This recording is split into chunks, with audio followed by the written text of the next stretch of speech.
3, 2, 1. You didn't just look for your clapper, did you? No, I was looking I looked at the bottom of the screen to see Ash's face to see if his hands were up. Because there was that one time where I was like 3, 2, 1, and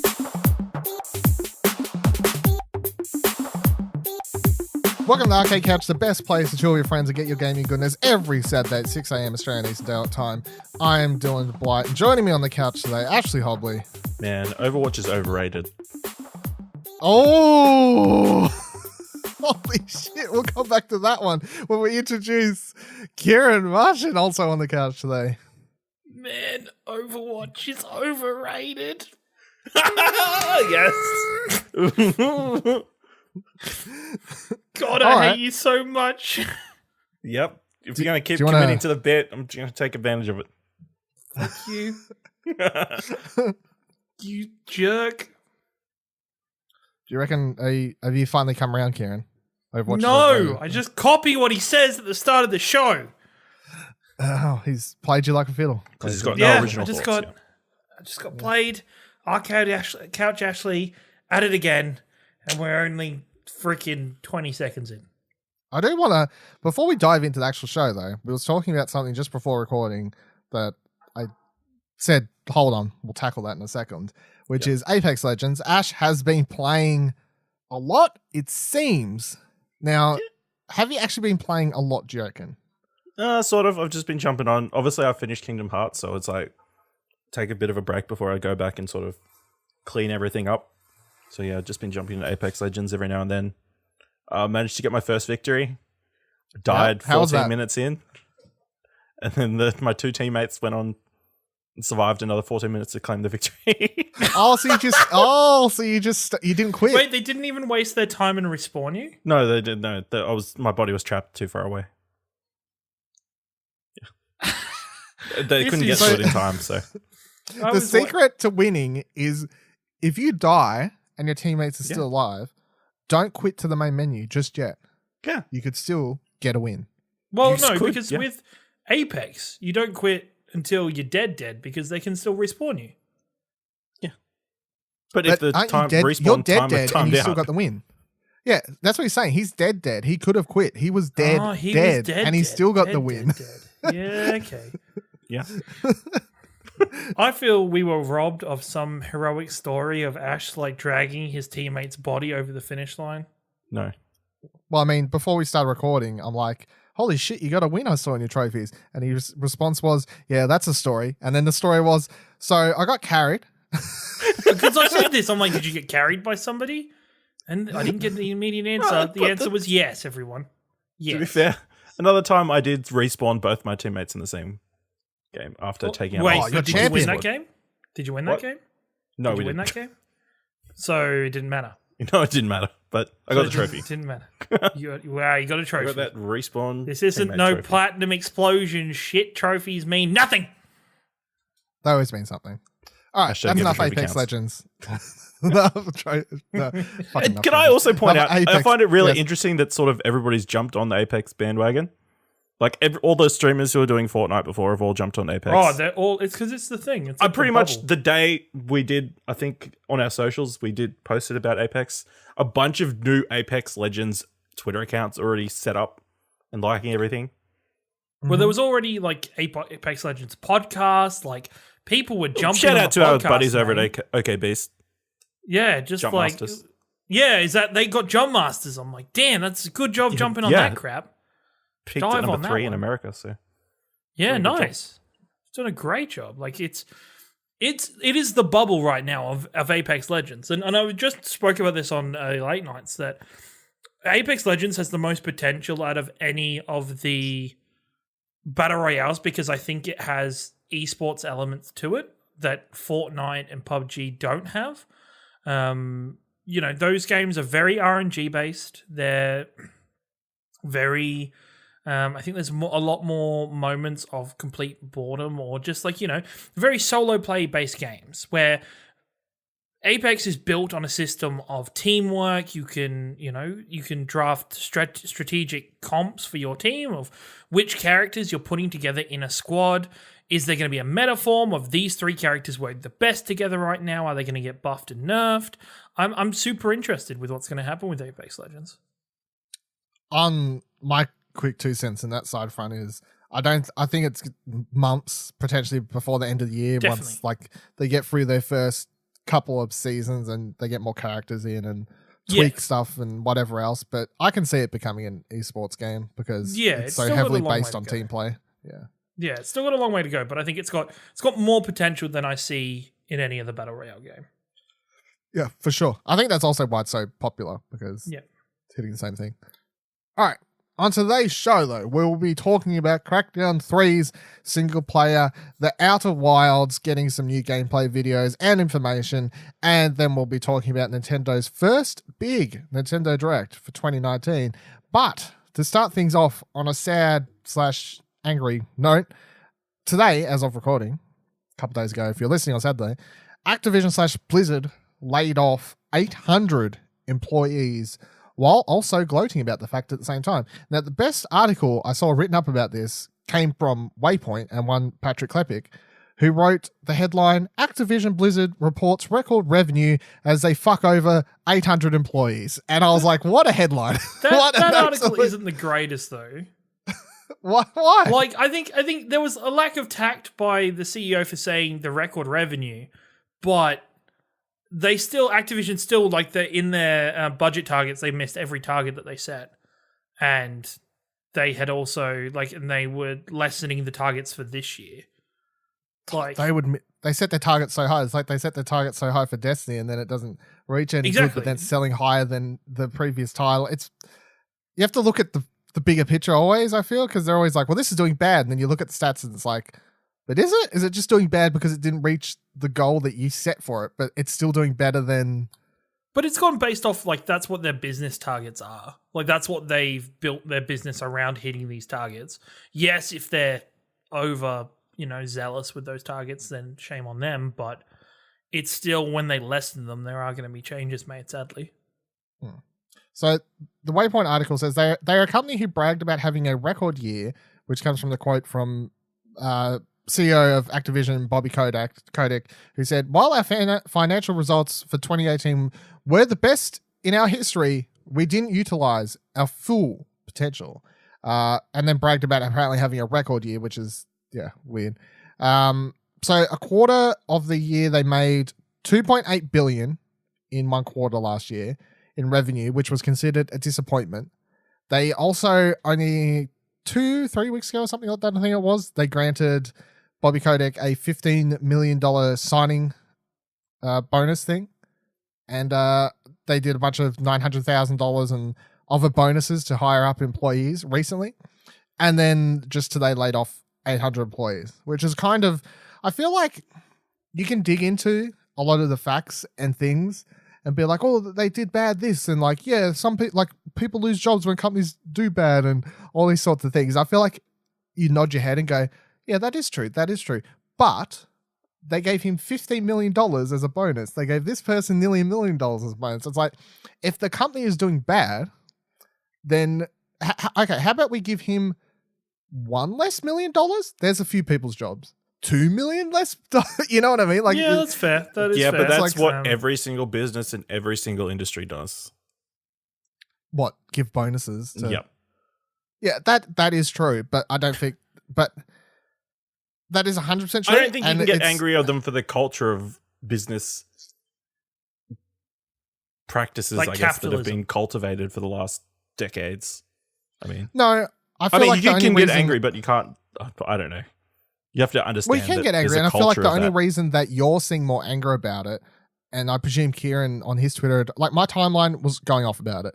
Most of our timelines would have been going off about it, more so than if you heard about an employee getting such a bonus for some fucking random ass electronical company that you don't hear about. And that's because most of the people that we follow on Twitter are obviously in the games industry. So that's why our timeline, when something like this happens, is full of people complaining about it and talking about it. And that's why it seems like it's such a big deal And you could be like, well, how come no one cares when these other things happen? It's like, well, what industry are we in? This is why you're hearing about it more. It doesn't mean that people don't care about it in these other places. It's simply because we're not in these other places and these other industries, and we're not paying attention to it. But people do yell and scream about these things. It's just we're not there.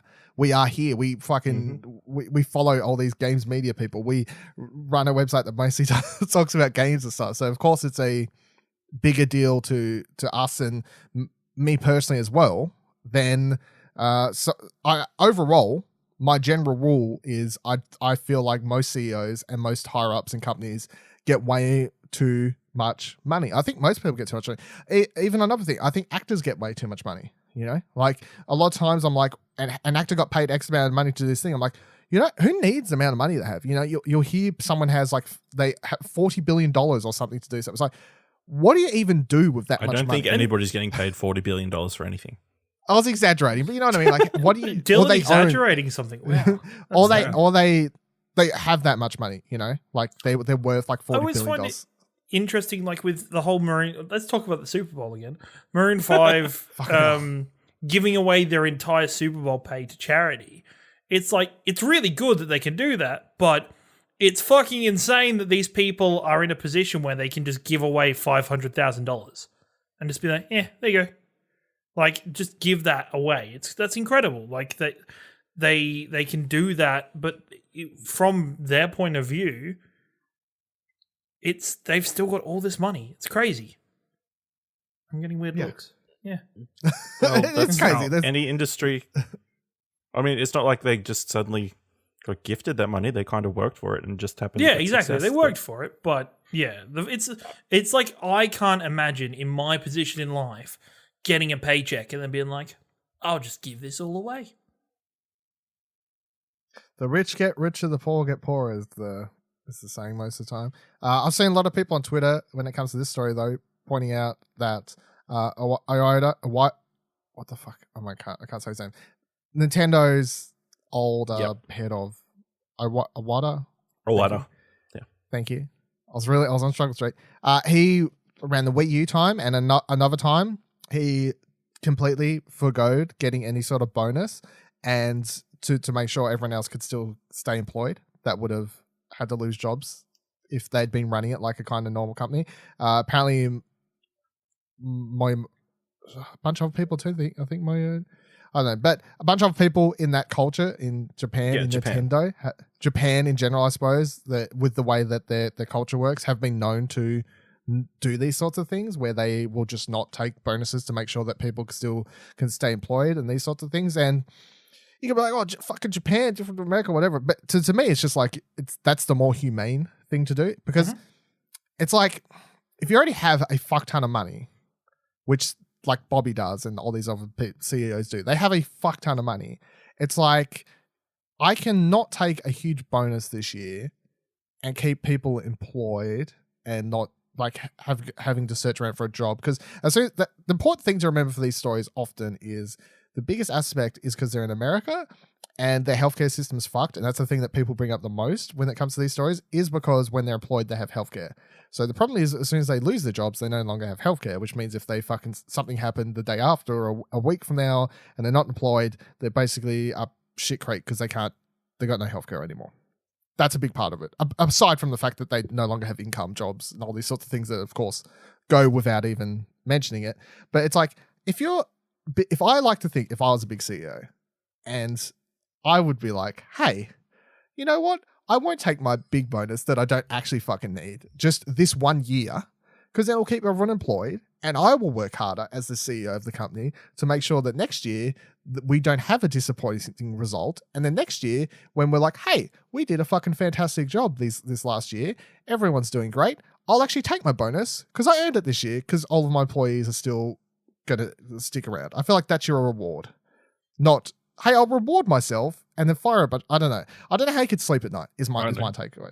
I don't know how you can sleep at night. CEOs are so disconnected from the general population of their workforces that they don't register. Like, they're just names on a piece of paper for a lot of them when it comes to 800 people is so many people though. But 800 people, but then you say it's 8% of the company. I know, but just Like if you tell him if he's only focused on numbers and you say, it's 8% of the company, it's not so bad. I know. Should they be working to keep people in jobs just for the sake of keeping people in jobs? That's the question though. Like, because this is where the majority of jobs that were lost, even though job loss, just blanket statement, job loss is bad, were from community management areas and esport areas and non-related, not funds. anything related to game development. Yeah, but yeah, it was mostly that sort of jobs, which has led to a whole other issue where I've seen a bunch of people who have been dicks online and tweeting at the people who have been like, I've lost my job. If you know anywhere, please help me out. And people are responding being like, you were a fucking PR person. You don't even work in games properly. Like blah, blah, blah, blah. It's like, I disagree with that off. completely. Like, these people have a love of games. And when you look at it from the Blizzard perspective, like Blizzard just canned Heroes of the Storm for the end of this year. Like, it's just not going to have an esports scene. So that's a percentage of people of that group that either they need to try and find places elsewhere within their organization or they need to move on. Like, there's so many things around it where I can see people being like, oh, it's community people. They're really needed. And I'm like, I understand this, but they've also come out and said they're employing more people in terms of game development. They're shifting how their organization works to point it more at games development. And that's how they believe they can better their company. I feel like the question of like, should they be helping to keep people jobs and whatever is like, it's a hard question to answer. I feel like anytime you're firing this many people, something's gone wrong. Like the mistake was setting up that division in the first place, arguably. Or how they initially had organized those divisions and that workforce. Because there comes a point where they realize, oh, fuck, we've put out too many jobs. Like, we have too many people working. And sadly, the easiest place to cut costs is with workforce and people. Yeah, well, that's evergreen no matter where you are. Yeah, exactly. For sure. I think that another thing with this though is, so much like the Telltale sort of scenario, these people just found out on the day. They're just like, hey, you're fired. See you later. From what we've heard from all accounts, there is no sort of, they're not really getting anything from what I've gathered. I heard they got a letter getting a comprehensive severance package that includes continued health benefits, career coaching, and job placement assistance, as well as profit sharing bonuses for the previous year to those who've been laid off by Blizzard. Yeah, I'd only heard good things about the severance and stuff for how good severance can be, but I've heard that... Not Telltale where, you're fired, No, peace. We got no money. Peace out, bye. That's good. So then I'll just stick to my first point, which is that I don't like... So the reason they give no heads up in these scenarios is to do with the shareholders and these things where it's like they knew X amount of time ago that they were probably going to let this many people go. The reason they don't let that information leak is because they don't want people to know, and they don't want people to buy or sell stocks in Activision knowing what there is going on behind the scenes. Then that's why they let the information drop at the pit, like they do today. It's like, hey, here it is. That's a shitty move. That's the I mean, if you're gonna take a hit. Don't try and sweep it under the rug. You know what I mean? They did I think the members of Blizzard Activision as a whole knew that people were getting laid off. Nobody knew exactly who, which sucks for the individual people. And it's a PR tactic of, if you have the information of something, it's they have the power to control how that information is released or how that information is given to a public forum. So they chose to have that information come out with their CEO in his speech. I think they got the letters before the speech, though, if I read correctly. Like, the people who were losing the job were told beforehand on the day. Was still on the day, but they were told via letter beforehand that they were going to be losing their jobs. Not enough time to properly... Not enough time to prepare anything or like TV, pack all your things into one neat box. Yeah. But And I'm sure that probably happens in other industries. That's what I was kind of talking about before. But the fact is, I pay more attention to what is happening in entertainment or games related workplaces than anything else, because that's obviously where my interests lie. I think the main takeaway of the Activision one for me though is, like you're saying, they got the severance. Some sort of severance stuff is actually happening, so that's good, because I hadn't seen that at all. Not this, I was expecting them to, because I'm like, surely they can't not do that to 800 people. Like, that would be way worse than Telltale. Well, So in I was theory, waiting they for that can. information. Well, they can, but I was like, sure, you Because of can't. how I'm like, do you want a messed PR up America nightmare after the fucking Telltale thing? That would be an absolute fucking PR nightmare, worse than it kind of already is. So I was expecting that to happen, but yeah, it's good. It's good that actually is a thing. There was another piece of information here that's come out where someone worked out basically, stat wise, that they've been increasing the amount of money that they've been giving to shareholders ever since 2017 and their stock prices. So basically, shareholders are getting more. The amount of money shareholders have been getting has increased every year since 2017. That's just while business. the money that they're giving out of where the opposite end is gone down, which I'm sure any person who's a major in business goes, well, that's typical business. That's how it works. But still, it's one of those things. It's like, from a humanist level, or as a human, whatever the fuck you want to call it, it's like, why, that goes up and then you fire people. And I if we look at this a year from now and it's gone up again the year they fired 800 people, it's like, can you really continue to sweep this under the rug? I don't know. But it's just, for me, it's not. I'm not angry with Activision Blizzard for the situation. This isn't something where I want to be like, screw you, Activision. Screw you guys for doing this. This is a fucking travesty of mankind that we live in a world where it's allowed to happen.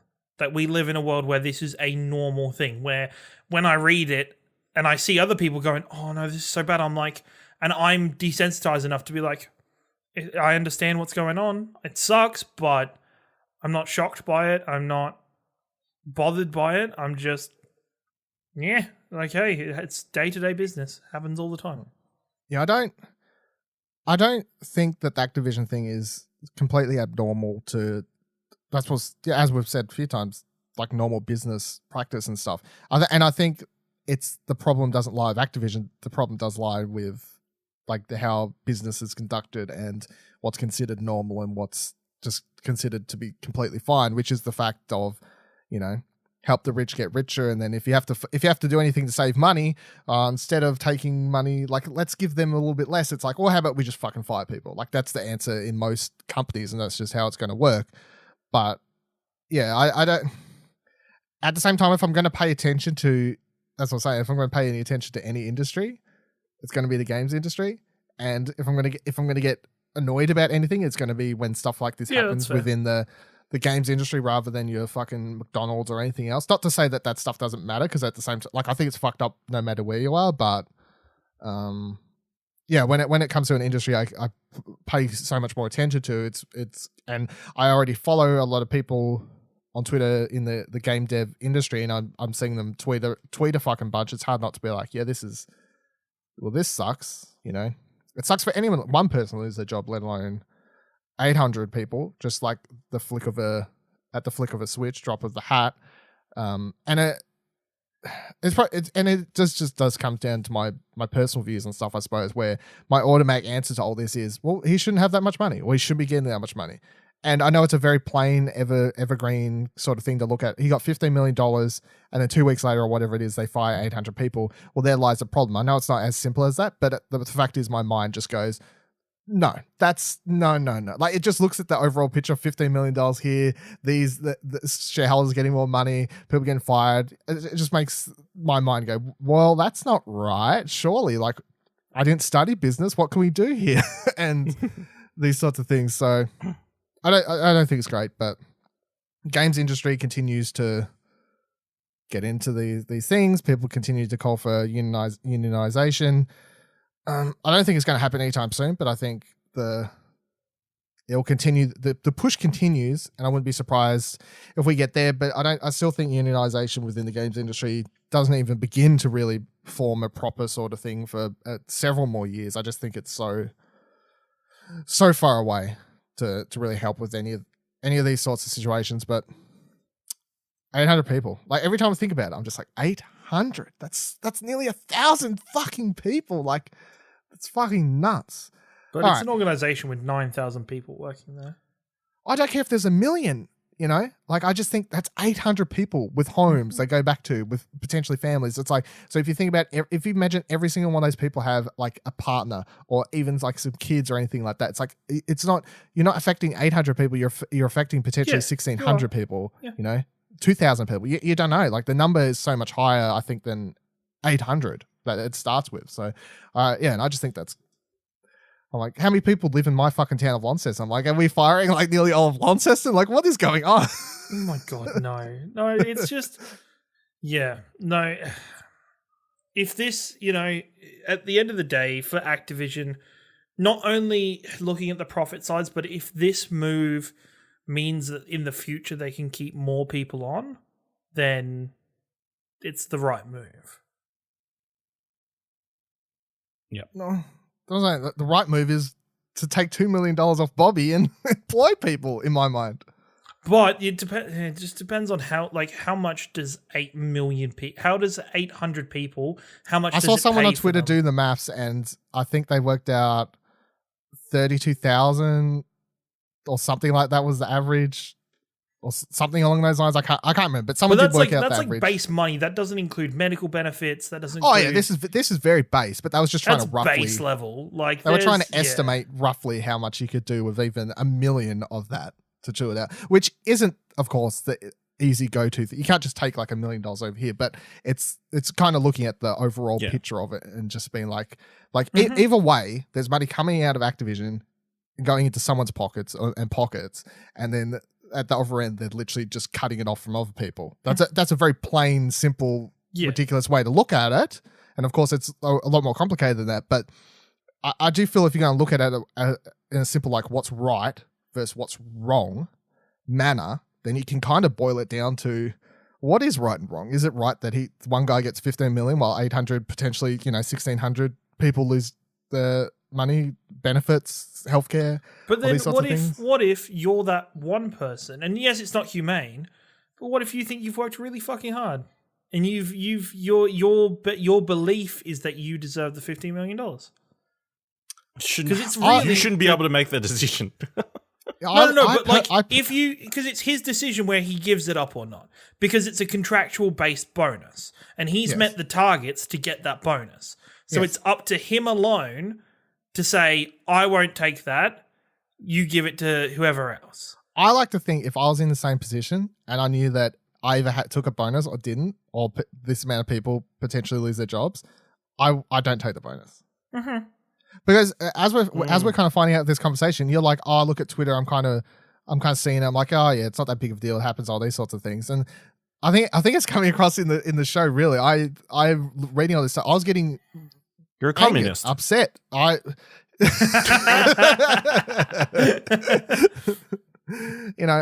not. I can tell you're passionate about this matter and that you care about the people involved in this. And that's probably a really fucking good thing. It's probably a really great thing. Like, looking at it, it's probably a really shit thing that I go, yeah, it's 800 people. Good thing it wasn't like 2,000 people. Or I feel like that's when when you're saying stuff like that, you've just been so numbed to. Yeah, exactly. I'm so used to it. I'm so I've got such a studying business or reading about this kind of thing for such a long period of my life that I'm like, it's just what happens, and that's fucking sucks. But if the world had more people like you, Dylan, I don't know what would happen. Well, what will happen is when Explosion Network's making a lot of money and we suddenly fail one year and, you won't get fired. Dylan will be living out a cardboard box, though. Yeah. I will take the losses for you guys, is what I'll do. There you go. All right, let's move on from that. Nothing else is as deep this episode, I don't think. So Outer Worlds, which was announced. Let's go deep. Oh, Outer Worlds. You said Outer Wilds earlier. The Outer Worlds. It's Worlds. Yep, you said Wilds, and I was quite confused at first. Like, it's a wild what day. game are we talking about? It's a wild game. The Outer Worlds, which was announced at the Game Awards, right? Yes. Wasn't it? No. Yes. Yes. No, Game Awards. Sorry. Yes. Yeah. Yes. Which has been done by Obsidian, and they got this team that's made up by the people who did the original Fallout and then Fallout New Vegas as well, which is I always find such a weird kind of crossover. It's like they did the original 2, and then Bethesda comes in, does 3, reinvents the franchise, and then they kind of get to play with that new formula for they get New to Vegas? mod it. They get to mod the engine to make New basically. Vegas. Yeah. So Game Informer has been doing a bunch of cover issue for it this month, which means they do a bunch of online content as well. And they put out they do for all the cover issues. They put out like a fast quick fire question, which was like 112 questions about the game, which they're always funny. They're kind of becoming every time Game Informer does a cover issue now, I don't watch any of the other coverage, I always watch the quick fire questions because they're usually quite funny and amusing to watch, no matter what the game is, even if you don't care about it. But that one was good.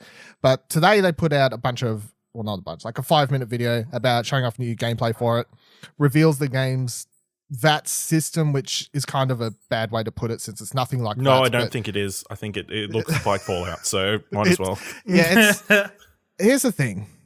Everyone's going to compare this game to Fallout, and I don't feel like they're trying particularly hard to get away from the comparison. Nah, because I think Obsidian is happy to be like, this is what we do. This is our... And this is the thing, right? If freaking...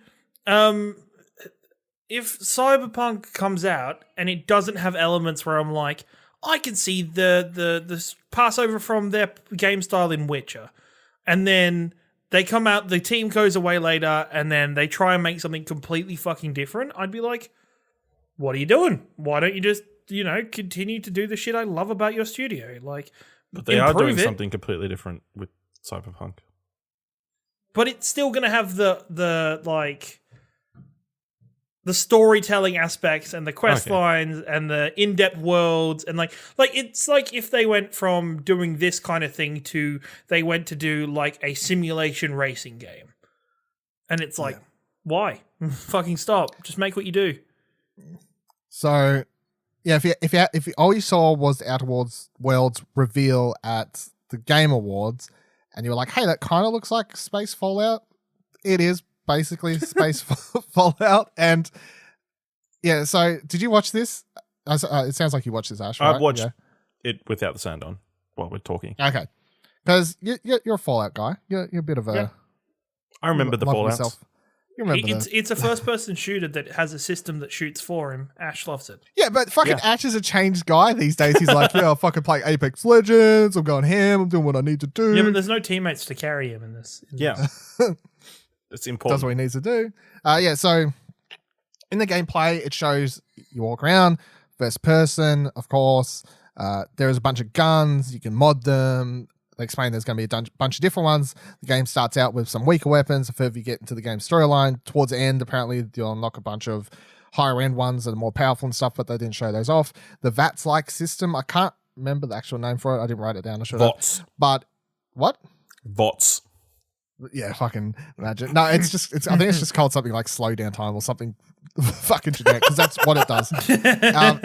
How it works is you can slow down time, so you can activate it, and you can slow down time all around you, and it'll last for quite a long time if you're not doing anything. If you start walking in slow motion time, it'll use a little bit more of like your bar for it. The second you start shooting at people, of course, that's going to drain it the heaviest. So it's a combination of being able to activate it and then aim at like people's heads, and then you can obviously do more damage that way, but it'll apparently also activate special status effects if you shoot at them while you're in the slow motion mode. But then you can also use the slow motion mode as sort of a tactical thing. So say a bunch of enemies are charging at you, and it gives you a chance just to slow down and see what's happening around you and decide what decisions you want to make and what's happening that way. So it is a like that's a tactic thing, but also a way to play the game that makes it easier. And they specifically called this out in the video. They're like, it will make it easier for people who like RPGs, because the Outer Worlds is like Fallout and RPG first that just so happens to look and run like a first-person shooter, but it's still an RPG at heart.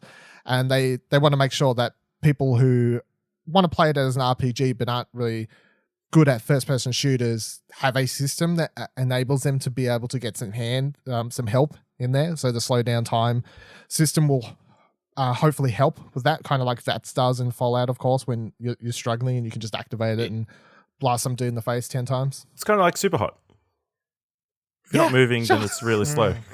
Yeah. That's for sure. And they talked about a couple of things. So it's going to have a companion system. So there's going to be a heap of different companions throughout the game. Oh, I'm really glad they never had companions in any of the Fallouts.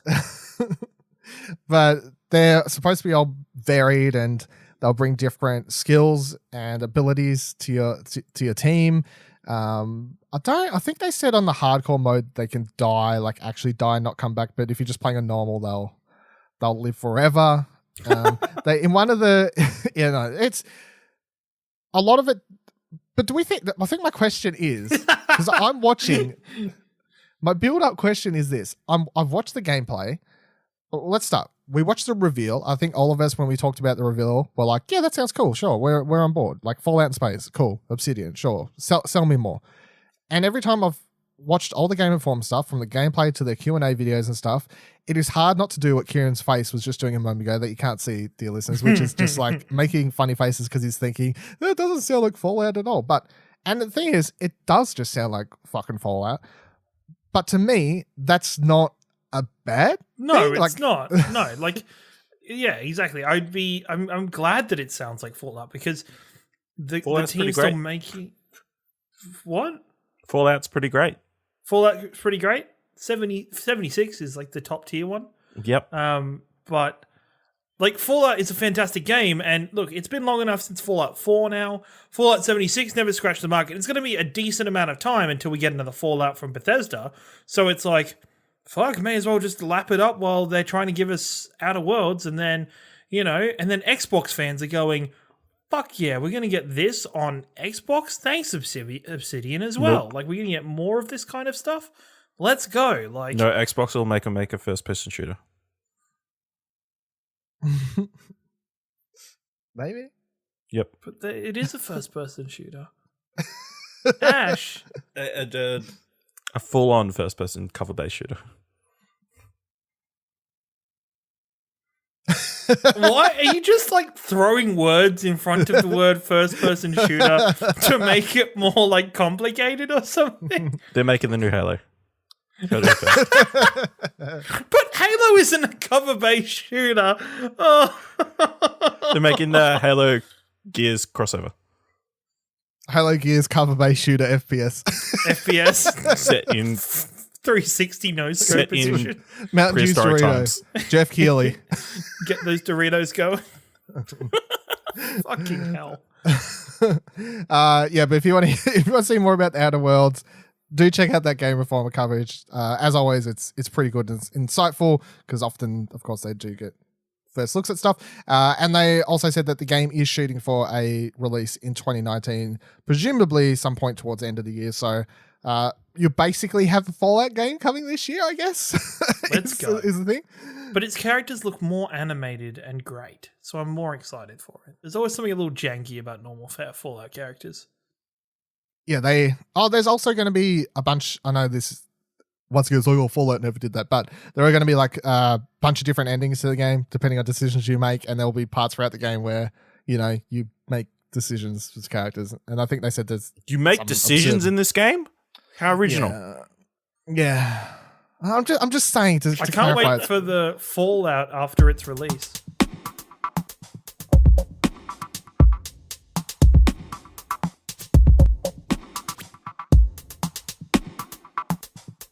All right, we already talked about Apex, which is really, I don't know, like Kieran's probably played Overwatch and Apex, and we don't really That's all I've played. That's Played last week. Bit of Kingdom Hearts, but other than that, now just those three. Quick update then. How far are you in Kingdom Hearts without spoilers? Toy Story? Like, not far. Ugh. Like I literally finished Tangled. Oh my god! Like, have you even played the game? No, I did like a planet. I did like a planet in the last week. Like I did Tangled, got to Toy Story, and was like, cool. Wait, I don't know how I feel about non-Tom Hanks Woody.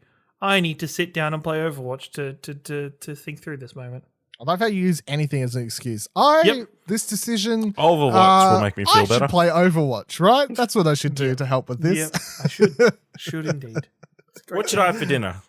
Oh, I'll play Overwatch while I make a decision. Let's play Lucio's. Overwatch to decide. I had what Lucio's for dinner. Lucio's. Just a bowl of- Me and Ash have finished the Kingdom Hearts. We should have up by now. Hopefully. Yes. Unless If something it's goes not up by wrong. now, something went wrong. But otherwise, there should be a Kingdom Hearts. tweet at them, be like, where's it at if it's not Yeah. out? If it's not out, something went wrong. But otherwise, there should Also, be a. if it's not out, then Dylan's giving out his You're going to let Dylan Kingdom say Hearts what it is? 3 bonus. He's going to Kingdom give it up and pay us so we don't get Thank fined. you. We'll have a spoiler review discussion out, youtube.com/Explosion Network, or find it via explosionnetwork.com, of course. So that's all. But also out this week that I've been playing and should have a review up unless something went wrong is Crackdown 3, which is a game that I think it's fair to say a lot of us were making a lot of jokes about every time we got shown at any sort of Yep. You mean the Microsoft Terry Crews conference. simulator? I mean, can you believe Kingdom Hearts 3 and Crackdown 3 came out in the same year? In Same almost month. the same month. Believe it? Crazy. Basically. Do you know what we need to complete the collection? Half-Life 3. Boom. Not happening. I'm sorry. to let Shadow you down. drop. Yeah. That'd be a crazy. Sorry to let you down. That would break So- the world. Crackdown 3 is, as someone who's never played a Crackdown, this is how I have to come at it.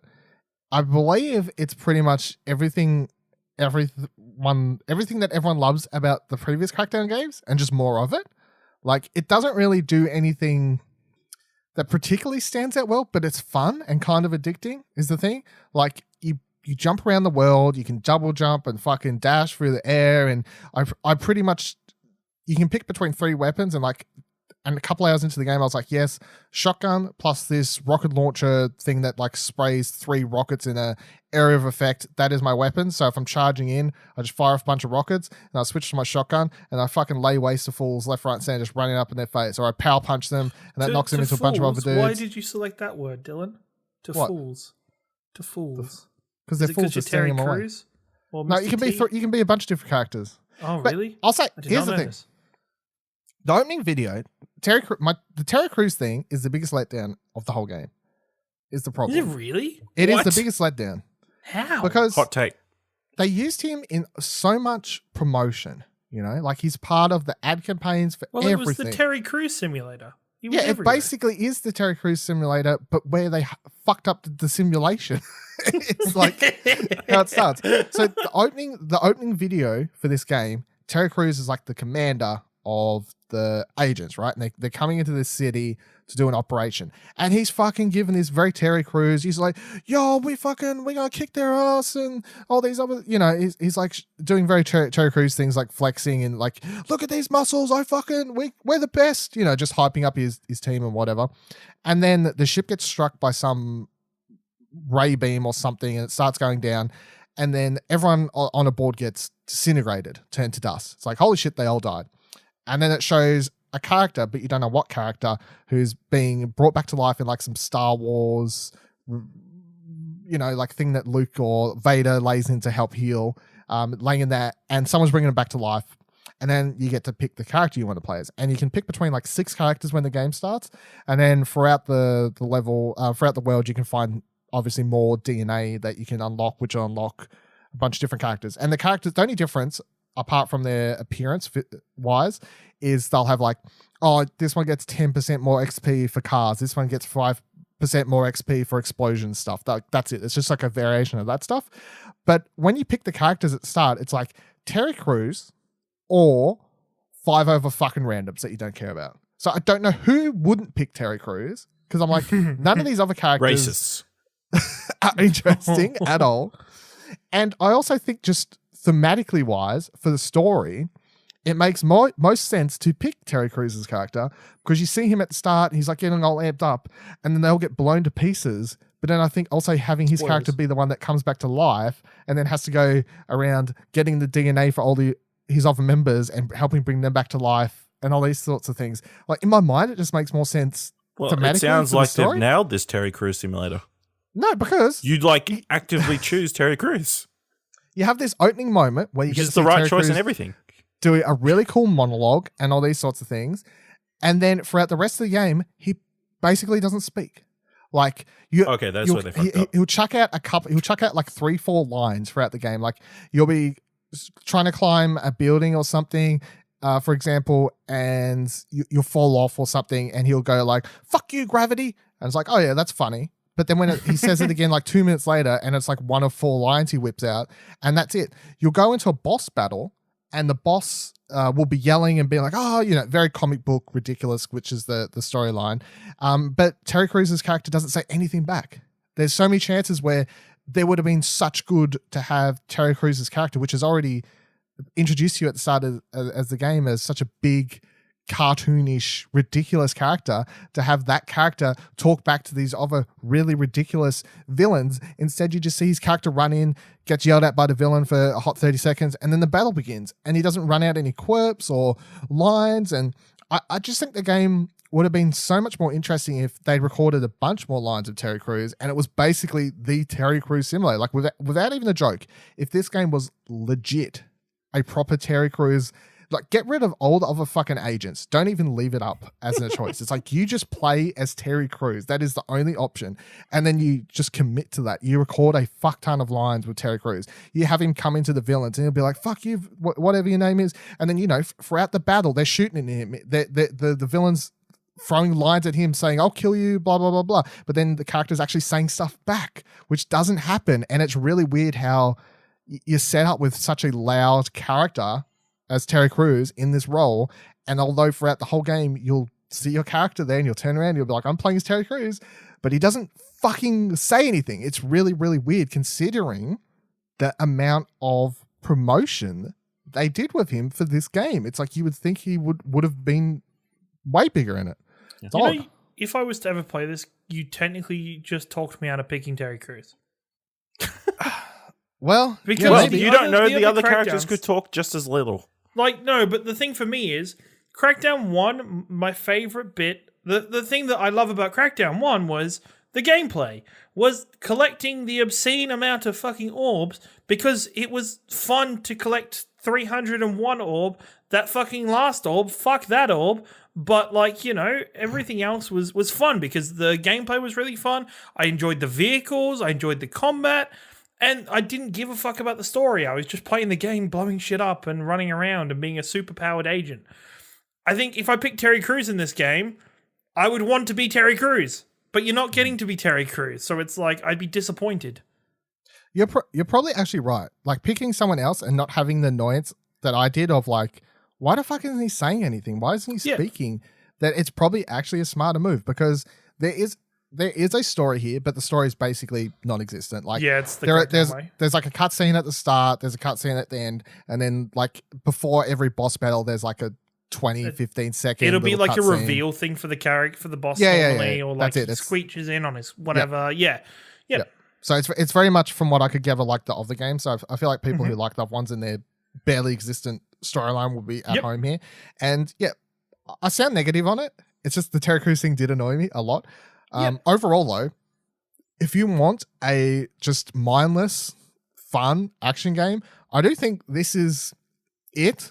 However, I don't know how if a game like this really fits into 2019, if you know what I mean. Because like there's not much to it really. Like there's a variation of weapons, but if you're like me, you kind of find the ones that you like, and then you kind of end up sticking to them for the most part because you feel comfortable with your loadout and what you've got. And you just end up going around. It is kind of addicting and very mindless. Like it's like you look at the map and there's a thing over here. Go over there, kill all the enemies, take out whatever you need to do. Check that off the list. Oh, there's a thing like just a little bit down the road. Do that. Oh, there's a bunch of orbs here. I'll grab all those. Oh, I'll go over here, do this other mission. But all of the missions in this game are basically side quests. Like none of them are. None of the missions have storylines or any big gameplay changes. They're all pretty much go to area, kill all the people, and destroy a thing or press a button on a thing or something along these lines. The only big variation comes in with the boss battles, which I do actually think were quite good. Like, they weren't massive changes, but they were long. Like, a lot of them, you had to climb these really tall buildings. And although Crackdown 3's map at first seems small when you look at it, it's because once you get to the dead center of the city and a lot of the boss battles you have to go do are in these giant towers, it is really cool how you can kind of just drive up to one of these towers and then you begin climbing it. And like, there's no loading screens or everything. Obviously, you just begin climbing all the way to the top. And then when you get to the top, you face off in these epic sort of boss battles. And the last boss battle for the game, I did by accident without even meaning to, when there was other two side bosses left. So I think that's one of the things I was promoting for the game too. Like, you can do it in any order you want. You can do it in such an order you want, to the point that you can actually beat the game without even meaning to. Because I thought I was climbing a tower. I thought I was climbing a tower to go do one of these other side bosses. I got to the top. It just started the last boss fight for the game. And I was like, yeah. Cool. I think my memory is, I don't know, for me as a kid, I have memories of GTA where I didn't play much of the story. You used to get to like have a save point like later in the story, and it was just, you would go and then fuck around. Like, you would just go drive a car, shoot whoever you want, do anything with your friends, make random challenges, do nothing with the game. Crackdown was the game that was that idea just embodied for me. And then it was just like, the developer was just like, here's a playground with lots of shit to climb, to collect, to fuck around with, to blow up. Here's some really cool vehicles for you to fuck around in. Do what you want. But our bosses have said we need to slap in some kind of story element. So here's these missions you can do if you want. Like, if you want. Don't feel like you have to. And it was just one of those things where it was just a playground to go have fun in. And I don't know if that correlates into the gaming world in 2019, where the gamers are wanting substance in their games, but it very much feels like a game that looks like a game that's just that. It's just dumb, stupid fun that you make what you will out of it. Yeah. I think, like, technically, as I was just saying before, it is, I had a few frame rate problems and these sorts of things, but like, once you're in the world and being able to just go around, and it's this massive playground of, there is never any load times. You never walk up to a glowing object and click start mission now. It's like, if you walk into an area like I did with the last boss fight, and it just starts, you know, like, the enemy's there and you can do them however the fuck you want. You can do the boss fights. If you know where they are ahead of the time it reveals them to you on your map, you can just do them. Mm-hmm. It's just going to start them. So, and yeah, I don't know how well this game will go in 2019. I think that's obviously the interesting thing, to find out how well that'll all work, given that it's a game that's definitely designed like early 2000s, the time period where the original Crackdown came out. But we'll find out. Any last Crackdown questions? No, I think you covered it really well. You've given a really good explanation. I really enjoyed that last part you said. But I'd be excited to jump into it if I have an afternoon of just messing around to do, you know, Xbox Game Pass. It's not like I have to go out of my way to buy the game. Like, the most effort I'm going to have to be is press download on it. So, yeah. I haven't tried out the multiplayer yet, because as of recording, I only just got sent a code for the multiplayer version, because they're like separate for whatever reason, like the separate downloads and everything. But I'm intrigued to try that out, because the multiplayer is where the whole cloud-based destruction is. The single player doesn't have that, because that would mean they need everyone to be online to be able to play the single player. So all that stuff they were talking about, cloud-based destruction and all this sort of stuff, that is solely in the multiplayer compartment. So I'm intrigued to try that out and see if it's as cool and destructive as, of course, they've hyped it up to be over the last couple of years when we kept hearing on and on about it. Maybe talk about that next time on the show, which is next week, but in the future. The other quick game I want to talk about is a little iOS Switch game called, and I think it's on Steam as well, I'm not 100% sure. Yep. Stillness, is it? Okay, cool. The Stillness of the Wind, which is a game basically about death, which is we start the game, start this episode on a high note. We'll end this segment on another horrible note. No, firings, death, same thing. Yeah. It's basically, you play as a woman who's living out her final days on a farm, it's a weird way to describe this game is it is semi-relaxing, even though like you're playing up until the moment that this person's going to die.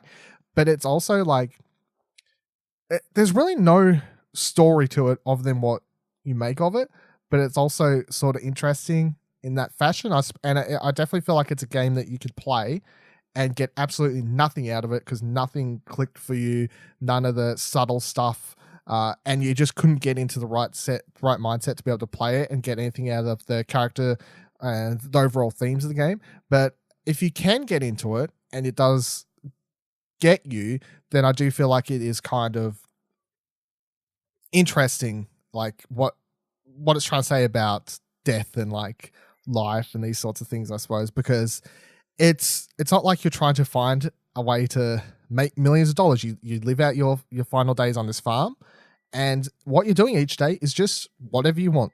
You can go over to your goats. You can milk them. You can make milk. You can go over to your chickens. You collect eggs. You can cook stuff. You can try and make more eggs. A random person will come by. You can try and sell them stuff to get more chickens, to make more eggs. But ultimately, no matter what you do, you can try and grow a crop. You can go out with a fucking shotgun and try and find something to shoot. I don't know. Like, there's several options, but ultimately, and this is the reason I don't think this game will click for a lot of people, is that no matter what you do, it doesn't matter, because the day ends and another one starts, and then after a while, all your days end. And I think that's kind of what the game's trying to say in a kind of dire way. It's like, Does the character know that they're going to die, or just you know that they're going to die? Because like, I'm the cynical fuck that would like go like salt the earth of my farm and kill all the animals and just like make sure nobody prospers off my death, you know?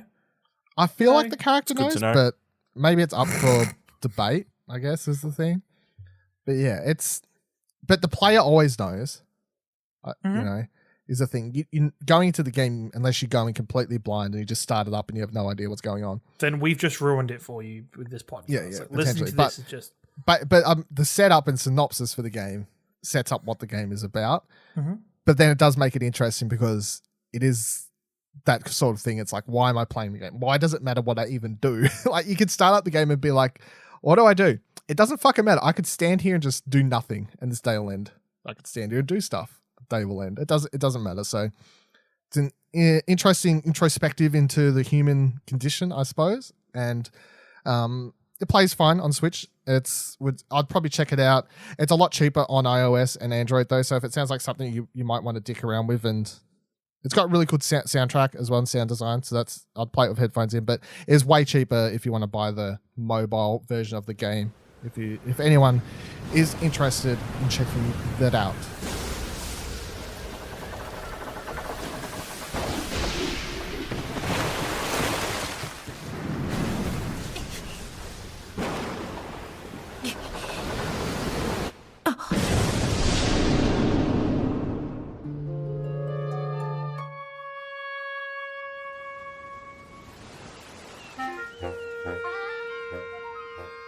Joining us on the couch now is Cherie to talk about Nintendo's first Nintendo Direct of 2019. They did, of course, do a indie Direct last month, but this is their first big proper Direct since September of last year, and everyone was all excited and was like, what's going to happen? Is it going to be Pokemon? Is it going to be Animal Crossing? And for the most part, I've seen everyone be pretty excited with what was shown and say this was a really great Direct, apart from a few people who were still just like, oh, no Pokemon, oh, no Animal Crossing, oh, poo, poo, poo, poo, too many RPGs, blah, blah, blah, blah. But overall, I thought it was really, really a good thing. Ash, as the new person to secondhandly have a Switch access now, does these things, you pay a bit more attention? What do you do? Yeah, I always pay attention, but yeah, this looks pretty solid showing. Not anything too flashy. I think if you're not a like Zelda fan or a turn-based RPG fan, then maybe it wasn't the best showing for you. But yeah, I thought it was pretty good. Mm-hmm. Cherie? Hello. Yeah, well, I think it was overall pretty good. There was enough cuties to make me happy. Yep, that's the overall major. Need a cutie count. How many cuties showed up? A cutie meter. Yeah. Well, while most people were like, "Oh my god, they're remaking Zelda," which we'll get to at the end there. All she sent me was, "Oh, look at all the cuties!" Like, fucking Zelda. All right, we'll run through the what was announced. We're pretty much recording this straight after, kind of basically after it happened. So I will put it out there that there may be some facts for things we get wrong or just completely miss, because like most of the time you get more details once they start putting up things on the website and etc. after stuff is announced, which haven't had a chance to go over, but we'll see how we go and see what's happening. So the first thing that was announced was Super Mario Maker 2 will be arriving on the Nintendo Switch in June of 2019 this year. This is making a lot of people happy, of course, because for a long time everyone was kind of just waiting for Mario Maker, the original, to get a port to the Switch, and that's what everyone wanted in the first place. So instead of giving a port, they were just like, hey, what's better than a port? How about a sequel? Have some fun over there. So, but it I think makes this is sense good. because you wouldn't have been able to port it very, very easily. Obviously, it relied so much on that touchscreen, and like, of course, it was originally on the 3DS. So, yeah, to completely revamp it and sort of set it up so you could just do it either in handheld mode or in full screen mode. Yeah, might as well just stick a 2 on it. I think, well, it's going to have everything that the first one has, I guess, which is cool because Nintendo was smart when they put out the first one, because they were like, hey, you all want 2D side-scroller Mario games and you want them more often, because a lot of people were like, I'll just play one every year. I love Mario. Just give me one every year. And they put out Mario Maker and like, was hey, like, have them forever. Yeah, just make your own fucking games. See, like that's not my bag. Not I just want to play the games. Well, You can just download other people's levels. I know. I'm just saying, as that feature, that's not my bag. No, I don't care to make the levels either, but I'm quite happy to play other people's ones. But that's no different than Dreams, Little Big Planet, anything like that. Character creation game. Any character creation thing, basically. Oh yeah, I don't know. Like, let's say I've got enough creative juices World in me creation. to. World I creation. was about to say I can change someone's hair color, but body type. I can manage these things. They're okay. But yeah, Mario Maker is a great way to start off the show. Got a lot of people excited, of course. I think I was trying to figure out what features, because they said they'll add new features for this one on board of what was a part of the other one. And I was trying to think, like, maybe they'll have the ability, because it's on the Switch, that you could build levels designed around like the 4-player co-op that the recent Mario games have, would be something that they could probably add into this one. I feel like they're adding more like the 3D world stuff that maybe wasn't in the last one, like the cat. They showed off the cat suit thing. Yeah, those sort of features will probably be added in. They'll add the crown that turns everybody into females. Yeah.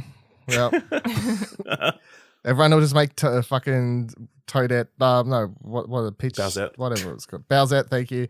Bowsette fucking cosplay level shenanigans in Super Mario Maker 2. Setting it up for that. Great. That's what we all need. So stay tuned for more, I guess. They showed a trailer for Marvel Ultimate Alliance 3. I don't think there was any new details in it. The only thing that stood out to me that I don't know if I just missed when they talked about it last is that it does actually have co-op either locally or online, which is important. I'm not sure if that's been announced. No, I don't think it was. But Well, they only showed like a cinematic trailer sort of thing back at E3, I think it was. It was at the Game Awards. Oh, Game Awards, yeah. Yeah, it was just like, so this went a little bit more in depth. Like, obviously, they gave you a greater range of what sort of characters are going to be in the game and the sort of gameplay, like super moves. They showed off a couple. Obviously, they were pushing Captain Marvel, seeing as the movie's out in like a month. So, you like these games? Or I loved them back in the day, so I'll definitely be checking it out when it comes out. Yeah, I mean, they're not the prettiest things. Yeah, so no, they're not. Yeah, but they're fun to play. We can play co-op, Ash. Yeah. You can play as, I don't know, Howard the Duck. Oh, yes, I'm please. sure he's included, yeah. All the superheroes will play as Howard. They're all here, including Howard the Duck. Yeah.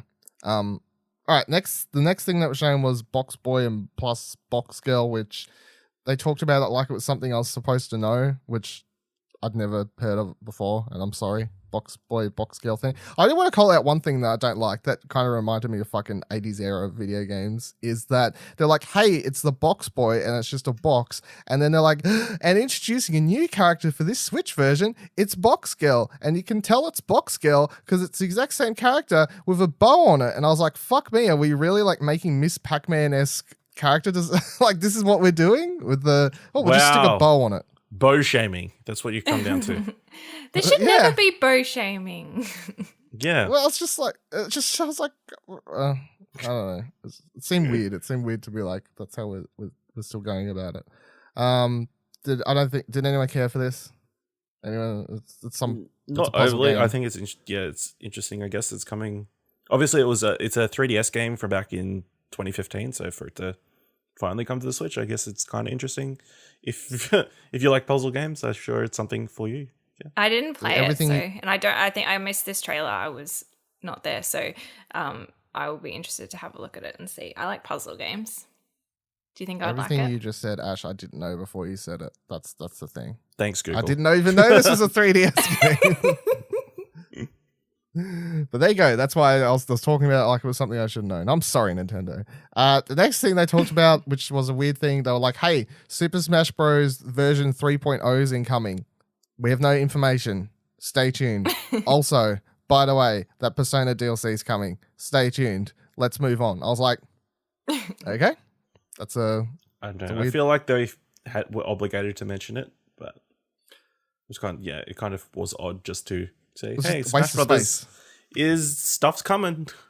It's like, no fucking shit. Like, I mean, they did that a couple of times in the show, so it's not surprising. I guess, but for just Smash, like, do you need a reminder that... Just, anyway, it's I traded in my copy of Smash the other month, so I don't care anymore.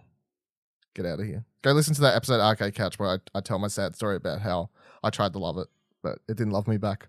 They did talk about Captain Troy Treasure Tracker, which is getting a co-op mode through a free update, and that is available today. So that's cool. You can now play through all of the levels in co-op. It's probably only local and not online, which gets the big old negative sticker from me anytime stuff's only local. Get out of here. Still cool though, I suppose. And they're also adding a paid DLC, which will add 18 new challenges and 5 new courses. And how that works out, a challenge. So there's like 5 new challenges for the new... I don't know how the maths works There's out. There's 5 new worlds, but then 18 challenges. Across some of the old worlds as well. Yeah. That's cool. Captain Toad Treasure Tracker. It's cute. That's a cuties one for sure. Cuties. Actually, so I have Dylan's version of it at the moment. He lent it to me. But I'm looking, I feel like it's looking like it might be headed back his way the next week when I see him. Why are you saying it like that? Like, it may be heading back as I pelted at him in disgust. I think that it's like, I don't like it. Or yeah, it's like, I don't want to give it back to you, but I guess I'll give it back to you so you can play the cuties. I know. You've got Pokemon. Do you think that game would be improved by cooperative play? It just seems like... I think it'd probably be fun. It'd just be fun. Just a bit of fun. I don't think it would be improved. It makes it more attractive for kids or for families. Yeah. Like, I don't really think it makes any big difference than like if a kid or something was playing it and the parent was there like helping him anyway. It's like now they just get to be along for the journey anyway. I don't think it's going to make the game easier or harder or anything. It's just like there's someone else there. I'm interested to see like how that would work because with like turning everything and like with some of the worlds, I don't know. It'll be interesting. We can find out next week. We will let you know. Find out now. Just boot it up and pretend you have a friend. Pretend have 2 people. Awesome. Yeah. I'll tell you how effective it is. Go on. Bloodstained Ritual Night got a trailer coming summer 2019. Is it though? No, it's not. This is one I'll actually board. This is one I'll board the Ash. Is it though, Trey? And I'll be like, no, it's not. These fucking games. Looks cool. They all look cool. You know, the great art style, Castlevania. But it's not really something I rush out to play in particular because as much as they're a throwback to Castlevania, like old school Castlevanias and stuff, it's still like they're doing Metroidvania stuff, but I feel like there's so many other Metroidvanias like Hollow Knight, for example, that just does the genre better and newer and more like they just change the genre and update it, whereas this is trying to be more of a throwback. And I get its appeal, but it's still not really for me personally. Next thing they showed was Dragon Quest Builders 2, which I want to... See, I don't really care for this either, but there was a funny thing that happened I wanted to call out, which is that in the stream I was watching, which was the YouTube one, when this happened, I saw a bunch of people in the comments go, oh my God, it's Minecraft. And I was like, are you so oblivious that you're making this joke to the sequel? Like, to Dragon Quest Builders 2? It's like everyone was making this joke when the first one was announced. It's like, yeah, it's Minecraft with Dragon Quest. We know this. Why are you joking about it after the second one's being announced? But are you too cool for those type of jokes now, Dylan? Well, it's just like you're that oblivious. It's fucking the second one. Game. Yeah, I'm like, get your shitty Minecraft. Yeah, I was like, you've been living under a hole. What are you doing? You're like, get out of here. Yeah, I don't really care about Dragon Quest Builders, but for those that do, sure, it's cool. It exists. The next thing they showed was this. I know they announced when the game was announced, and this announcement is just like confirmation that it's actually finally happening, which is that Dragon Quest 11 is coming out to the Switch. They said fall, whenever that equals out to Australia. I can never work it out. Winter, I think, maybe. Dragon Quest 11 Definitive Edition. It's going to include some sort of new DLC or stories for some of the characters in it, I believe is what they were saying. That is different from the normal game. And also like a redone version of the soundtrack that you can switch between that and the old one, as well as the option to switch between the Japanese vocals and the English vocals, which I think might have been part of the original release anyway. I'm not 100% sure. But yeah, when they announced Dragon Quest 11, they announced it was probably going to come to Switch. It just never ended up happening when the game launched because Dragon Quest 11 came out last year for PS4. Was PC. it on Xbox as well? PC, yeah. I was like, I don't think it's on Xbox yeah. yet. No, it's not on Xbox. Yeah. Got good reviews. Really great reviews from all accounts. So also point out it came out on 3DS, and that's why they've got the 16-bit visuals that you can switch to if you want to. Oh yeah, that was the thing too. That was weird. That was really weird. Yeah. That was really weird. But yeah, it looks cool. Me personally, if I had the time to play this game, which I probably don't, I'd still prefer to play it on a like PS4 if they had the option, because I just presume it'll look better and run a little bit better. But it's obviously good to have a huge RPG like this on the go if you want to play it that way. Yeah. But it's looked cool ever since I first saw it. It's Dragon Quest. Dragon Quest is great. It's probably like one of the more underrated franchises for all the people who just scream about Final Fantasy and kind of forget about Dragon Quest. And you get to have a cutie little horse that you can ride around in this one, so that's nice. Sure. Nay. Because there's no other games you can ride on horses. But the cute little horse in this one with the art style, I like it. The cutie ones. Yeah. Speaking of cuties. So the next game was Is it Sums? Tums. Yep. Sums? I'm not Disney sure. Sums.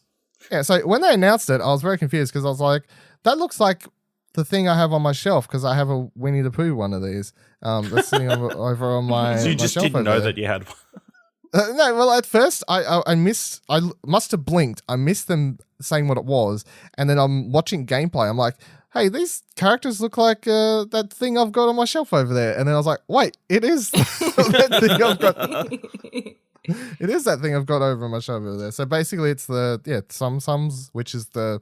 How would you even describe them for people that don't know what they are? They're like circular. They're little they're flat, like sort of cylinder squishy, stackable toys. Things. Yeah. Little toys. Cylinder toys. plushies. Yeah. Yeah, and you can get them for Disney characters and other things as well, I think. I think it's just Disney. It's a Disney No, thing. I think you can get Minion ones, maybe. I might be wrong there, but I thought I've seen one, unless it's a different brand.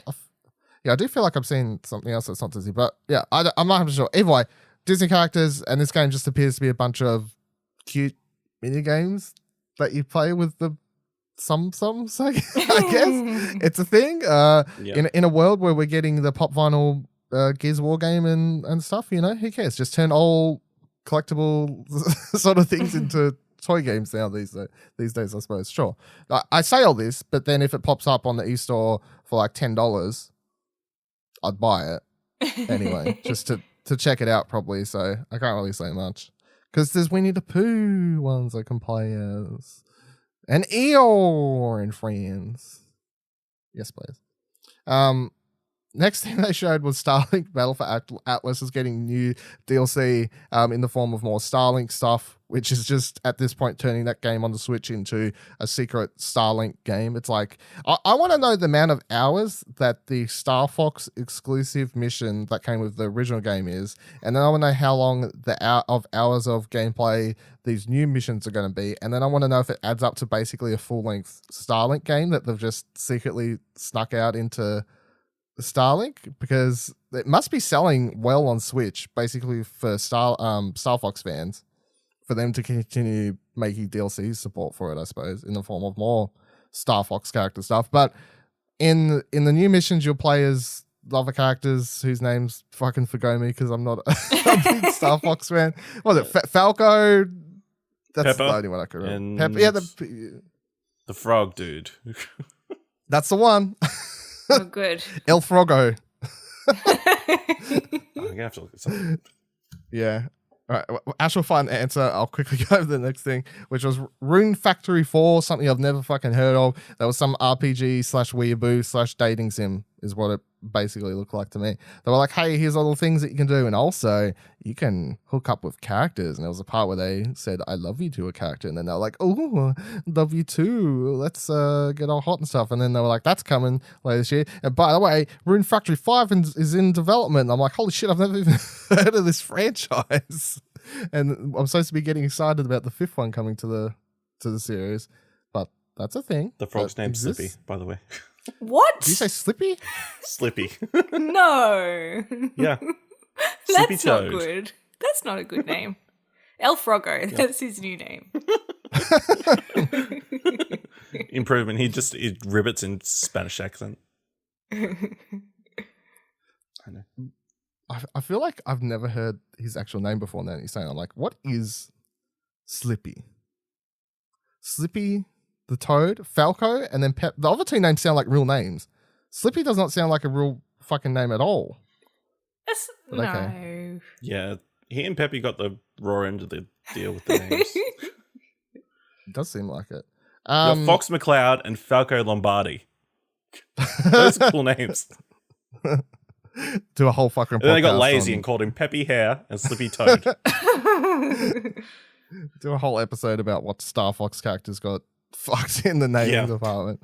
The next game they announced is an RPG called from the Square Enix. What's it called? Tokyo RPG Factory or something like that. It's called Oniaki, I think is how you say it. Sure. Cool art style. Story I didn't really get my head around, but it was something about switching between like a light and dark world to save souls and something along those lines. Wow, and sounds like another Square Enix title.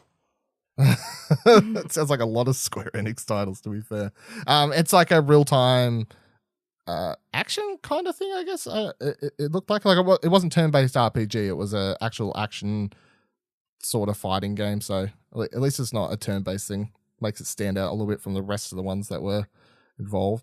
Next announcement was before you get to, I will say, like, this whole thing structure-wise, there was a lot of RPGs, which made sense to me because they did at the start, like, they were like, hey, it's the first big direct and like our main piece, because they always announce what the main piece of it's going to be about. It's going to be about Fire Emblem Free Heroes. So then when the show starts out and they're doing a lot, Free Houses, sorry. What did I say? Free Heroes. Heroes. Yeah. Well, you know, they might be Free Heroes similar as well. There's same thing. Get out of here. So when they announced that and that was going into it and then there was a lot of RPG stuff happening, I was like, yeah, that makes sense because like the main piece is like an RPG thing anyway. So like to cover the rest of the show in similar stuff makes sense because it's probably the type of audience that's tuning in to watch it for Fire Emblem stuff. But then I do find it funny that they slipped in random things that weren't at all related, including the like the Mario Maker thing, and then also the next thing here, which is they're like, hey, Yoshi's Crafted World has a demo. It's out now today at some point. It's coming out March 29th. Remember that? Cool. There you go. That's the thing. And they also had a shot of him using like a Labo kit, which so there's going to be some sort of Labo They implementation, put loot boxes inside Yoshi's Crafting World. They did kind of like real life loot boxes. They're like, hey, there's going to be levels in this game where you're actually going to need to build. I'll give them, though, a crossover between Yoshi's Crafted World and Nintendo Labo actually does make sense, given that they're both about like crafting stuff with. No, it's just like a costume thing. It's a cosmetic thing. It's not an actual crossover. Yeah. For people who haven't watched the Direct and are confused. Yeah, I'm like, it's the only crossover that makes sense. But yeah, demo out later today, or by now that you're listening to it, actually. But I'll have checked that out. I think it's just like the first level or something like that. But either way. The cuties. I will look at it. I was excited. I was like, oh my goodness, it's out. The demo. I will check it out.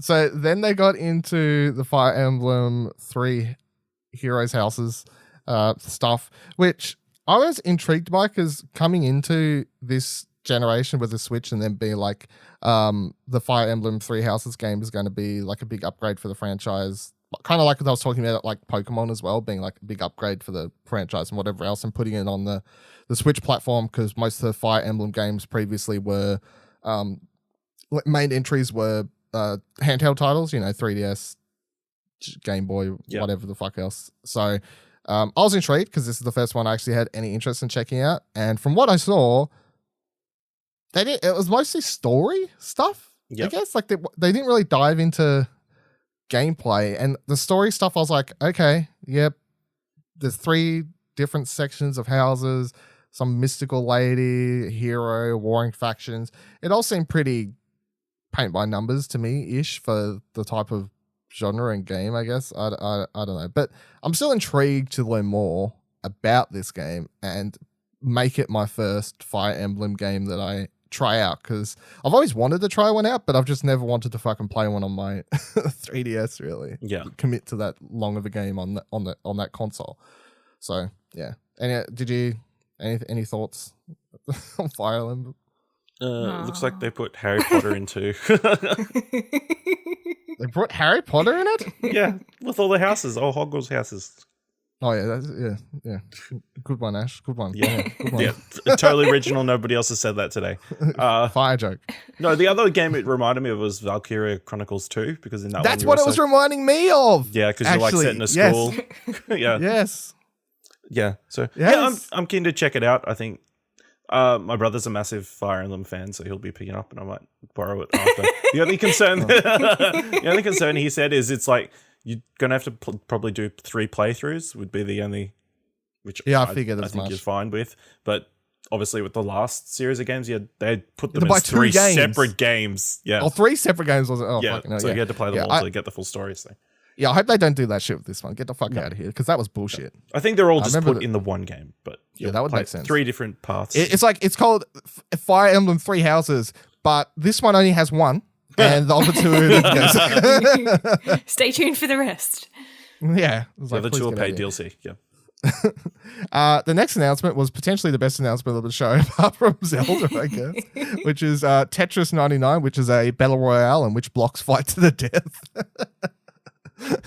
This was the best thing. They even start out the trailer. You can't, like, people. I was making jokes, and obviously everyone else is fucking straight away. On Twitter making jokes about Tetris Battle Royale, but it's like they set it up for the Battle Royale jokes. They literally start the trailer being like 99 players, only 1 winner. Yeah. But I mean, I haven't had a go yet, obviously, because I said we're like recording this straight after. But I will be downloading it because it's free for Nintendo Online members. Is how it works out. Yep. And it's Tetris, so it's a free Tetris game that is also a Tetris game where you're versing 98 other players in real time, apparently. Yeah. And there's 1 winner, so... I mean, it's kind of genius. I mean, I'm sure someone joked about a Tetris Battle Royale game, and they finally pulled it together. Well, the best joke I saw on Twitter, and I can't remember who tweeted it, so I can't call them out, but I did retweet it, was someone just posted a picture of the 3 down block and then just wrote, "Where we dropping, boys?" Look for our new podcast, Tetris Master, coming soon. Yeah, I was going to say, do you want to jump on the Tetris Battle Royale podcast market ahead of OK Beast? Or I reckon it's a good idea. Tetris is coming back. It's never went away. It's always been awesome. No one needs to doubt it's still that. going to be the second best Tetris game released in the last 12 months, but yeah, that's true. They're going to be better than Tetris Effect. But yeah, I'll download it. I'll Battle Royale out with Tetris. I'll lose probably. I'll be happy to not come dead last every single match, but I'll see how I go and see how well it works. I'm intrigued to try it out just because, like, you've seen the trailer that is in the background. There's all these other matches happening. Like they showed the screens of it. So I'm intrigued to see like how well that holds up and if that's real time or if that's just like fake. Because I'm like, there's no way that's real time. That just must be bullshitting what's actually happening. Why there's wouldn't no it way be? Because, I mean, everything's happening on a Battle Royale map at the same time. I guess, Why but it's like 98. It's not like the most strenuous thing. I don't know. And then if you're actively like affecting other people's games, I just feels like it's a lot of fun. Like if you get late into the game, obviously there's a lot happening very fast. Yeah. So I'm like, I feel like with all that stuff happening in the background plus on your screen, but towards the end of the game, hopefully there's less players. So I suppose that's the point. But I'm like, in my mind, that's a lot happening. If there's a lot of screens, like having blocks dropping really fast and exploding and whatever else, I don't know. We'll see how I go. I'll maybe talk about it next time. Smart move to put it like free for online members. Oh yeah, it's really fucking smart. I'm assuming that's the only way you can get it as well. I think so. Yeah, we need to look into it more because it's free for online. Is that the only way you can get it? Well, is there assuming online? It's an online game, technically, so it'd be the only way. Service too. Yeah, but then how are they making money? Is there fucking literal loot boxes to put hats on your Tetris blocks in this game? What are we doing over here? What's the loot box system for Tetris Battle Royale? Yeah, we need to. I don't know. Really Tetris Effect had different layouts for your Tetris screens. Yeah, that's true. You could have different layouts and then like badges. Yeah. On your banner. We need to look more into this. I'm sure by the time you're listening to this episode, you probably know more than we do at this point. I'm sorry for that, but you get to hear our initial horrible this is thoughts. Raw. Nintendo Direct Raw. Raw thoughts. Yeah, there you go. That's the title of the episode. Nintendo Direct Raw. Fucking wrestling fans will be over here. Get out of here, Betson. So next thing they showed is a Daemon X Machina prototypes mission announcement, which is basically saying that there's a Daemon X Machina demo that's going to be available on the store today as of recording as well. I will probably download and check this out as well because ever since they announced this game, I've been intrigued but not totally sold on it because it's always looked very bland, I guess is how I describe it. Like, yeah, it's like mech games. Yeah, it's like you either do it good or it just is bad. I feel. I think those are the two options. Yes. No, I can't think of any like mech games where I'm like, yeah, it was all right. It's either like, yeah, this is really good, or it was just like, no, this is fucking shit. It's either one way or the other. It's interesting, but the whole thing, the dude's like, I can't remember who it was either on stage. Someone that's involved with the game, obviously. I said on stage in the video. They're like, play a demo. We'll ask for feedback. Tweet us your feedback. We really want feedback. Please give us feedback. Please help us. If you don't get a survey, please tweet at us. Yeah, please do the stuff. I was like, okay, calm down, my dude. I'll play the game. I'll let you know how it is. You just jumped over 2 different ones. Yeah. So apparently, Dead by Daylight is coming to Switch. Because that's the market that they're going for. The hunting down killers market on the family-friendly Switch. So that's coming fall 2019. And then Deltarune's coming to Switch on the 28th for free. I did Chapter 1. An important one. Yeah. I did. I might replay it. Yeah, it is a cool trailer. It's a funny trailer because it's just like it has all the dogs or whatever. And then it's just like there isn't that many dogs in this game, which is true because I've played Deltarune and I don't remember. I don't know if I remember one dog being in that whole game. There's dogs in the original game, Undertale. Also, I don't know how long the sales were lasting, but Undertale on the Switch is like 40% off or something close to 40% off at the moment as well. Like they announced, Toby Fox announced after the show. So that's also a thing. It's like, hey, buy Undertale, play Undertale, then go play Chapter 1 of Deltarune. Although, if you play Deltarune, I really, really like Deltarune. I think it's fucking fantastic. And by the time I finished it, I really wanted chapter 2, and I wanted it now. Please give it. But it's like forever away, probably. But it's fucking ages away. He's already said like this. It's a very long time away. So if you like Undertale, you will like Deltarune. In fact, I think I enjoyed Deltarune Chapter 1 a lot more than Undertale, because by the time I played Undertale, it'd been built up and like I'd seen lots of memes and pictures and stuff. Whereas when I played Deltarune, I went in just completely fucking blind and didn't even know it was Deltarune when I was playing it. That's how blind I went into playing it. If you haven't played Undertale, play Undertale, because it's fucking hilarious and fantastic and has one of the best video game soundtracks ever. And then you can play Deltarune when it's out later in a month, which is free. So that's the Should thing. we read into anything that it's come out on Switch first platform, or just that it's probably easier to get on there? I don't know. I guess, maybe. Maybe it just makes sense, but Has a jazzy music. Yeah, it does have very jazzy music. The games in these Deltarune and Undertale are amazing. Yeah, I did this. All right, we're up to that now. Then they announced realistic racing. I don't know why, but it's a thing that exists. Because Mario Kart, the new Mario Kart's not coming for a while, so they didn't. I guess, but like amongst all the RPGs in this show, for the majority, I'm like, this is. This is also in the part where they just spit out a bunch of fucking rapid fire. They put it out well, where they had like the headlines, obviously, and they just did quick, smaller chunks, and then they did the more in-depth sections. Yeah, It was out of control. I thought it was paced pretty well. It might be fine, but I was just like, okay, this is a weird fit amongst the rest of it. Yeah. Next thing was Hellblade Senua's Sacrifice is coming to the Switch. Really cool, because that was my game of the year when it came out, of course. Absolutely love Hellblade. I'm intrigued to see how well it'll run and look on the Switch, especially in handheld mode, because I still consider Hellblade maybe the best, or like at least top 3 best looking PS4 games I've played. Which, well, at the time of playing it was always crazy because it was technically an indie game when it came out, and I'm like, holy fuck, this game is beautiful. But apparently I saw it's being done by the team that ported Dark Souls to the Switch, so that would kind of make sense, I guess, for the combat aspect of the game and stuff. So I don't know if I wouldn't be up for spending $60 on it again, but if I can get a copy dropped into my fucking email, I'd be intrigued to check it out again on the Switch. But if you only own a Switch and you don't own an Xbox, PC, or PS4, and you've never had a chance to play Hellblade before, it's well worth looking into, because it is an absolutely fucking fantastic game.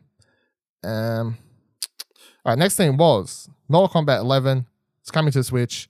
It was a really awkward trailer because they were promoting Mortal Kombat, and it was cut really weirdly because they were trying to avoid any old bloodshed on screen. Yep. But Scorpion they did it. threw out his spear thing, and it just missed. Yeah, it just missed. It's really weird that game's coming to Switch to me in general, but I mean, we live in an age where Wolfenstein's on there, I guess. I'm still not used to it though. I think is the thing. The original games were on like Nintendo platforms, so I know, but like Nintendo, I'm still not. There was such a stage, like the last 2 generations of Nintendo, where it's like, this is for kids.